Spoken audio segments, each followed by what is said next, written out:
হে guys, good afternoon. আর gym থেকে এসে মারাত্মক লেভেলের গরম লাগছে, তাই আজকে অন্য কিছু না খেয়ে চলো ঝটপট করে বানিয়ে ফেলি চিকেন স্যালাড। Very easy. চিকেনটাকে একটু পেঁয়াজ রসুন দিয়ে ভালো করে সিটি মেরে দেবে 2 থেকে 3টে, এবং স্টকটাকেও রেখে দেবে, চিকেন স্টকটাকে ওটাকে অন্য কাজে লাগিয়ে নিও।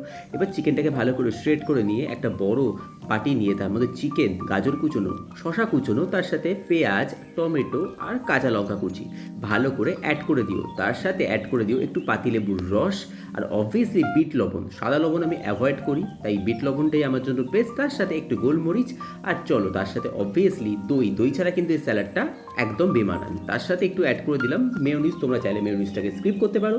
এবার এই সবগুলোকে ভালো করে মিক্স করে তোমরা রেফ্রিজারেটরে রাখতে পারো 1 ঘন্টার জন্য, বাট তোমরা চাইলে গরমও খেতে পারো। আমি ঠান্ডা করে খাই, স্যালাড ঠান্ডা খাওয়ার মজাই আলাদা।